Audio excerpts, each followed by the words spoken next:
So let's get on with the first of them, saving the internet, net neutrality. Now, a lot of people are saying, what is this all about? It sounds like... Actually, I think the reason why people haven't really taken to this cause like they should in millions and billions is because they think that it's too jargony, it's too techie, maybe it's only for the techies, doesn't really involve us, doesn't matter to us. Yeah, those who say this is something about the business model of a telco, so why is everyone getting excited about this? But this matters to us all, and we should all get behind this. And in a sense, what net neutrality means is that you shouldn't be charged more for going to a particular site or a group of sites than you should for others. And it shouldn't be free either, because people are saying, if I'm getting it for free, then what's the problem? It is neutral. It's not a neutral playing ground for that's exactly, I think, what we're trying to do with this story.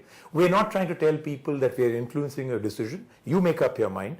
But the reason why we're doing this story is you should know what it entails and what it could do in the future. The free for now sounds great, but it is a backdoor to hell. In every which way, it'll change everything, and the paradigm shift will really hit us all. The net was born neutral, we should keep it that way. All right, so here's now that Rajiv has got off his soapbox, and of course, all sorts of online campaigns and others are running about this. Let's just quickly tell you what the debate is all about and what you can do to influence the turn of events. Let's play a game of pretend, shall we? Imagine you're in a queue to buy tickets for your favorite film. The queue is long, the wait is boring, and you just want a time machine to speed things along. You see as people bicker and moan about people cutting in line. After all, fair is fair. Everyone waits the same amount of time to have access to something they like. Now imagine a second queue popping up right next to the one you are in. It's moving faster, has more options, but has a small payment to get entry in. You weigh the pros and cons and decide that the small investment may be worth it. You pony up the charge and get into the second one. But as you might have guessed, voila! A third queue with even more options that is faster than the one you are in.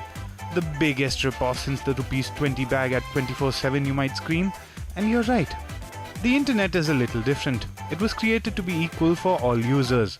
Every piece of information, every video, every image is available to everyone without discrimination or extra charges differentially by user, content, site, platform, application, attached documents or mode of communication. This is called net neutrality. Now let's go back to the cinema hall queue, shall we? So here we are again, feeling ripped off, angry and back in the first queue. You watch people enter their debit card pin slower than the second coming of Christ and you moan. So you're standing there twiddling your thumbs, looking at your shoes, zoning out and thinking of things you would rather do than standing in this queue. You then realize that a second counter has popped up. The queue is faster and no entry fees this time. You smile innocently and head on over, only to realize standing in this queue means a monthly subscription, which is okay, you say. After all, this one promises faster queues, faster payments, faster everything. You hop on the bullet train brigade and leave the old steam engines to puff their last smoke. This is what Airtel Zero is, a platform to access some services faster. The thing is that access requires you to pony up for access plans, similar to ones in, say, VOD or DTH, where you have packages containing channels masquerading as channel packs. So in the future, if you want faster, reliable access to a service, then you buy packs of services you want, and the services you don't will be given to you as part of your existing data plans, rendering them slower and pretty much killing services that can't afford to pony up to Airtel to be part of the program. So in essence, you're putting people in the first counter out of their jobs because you chose to support the services that have paid enough cash to stay ahead of the competition.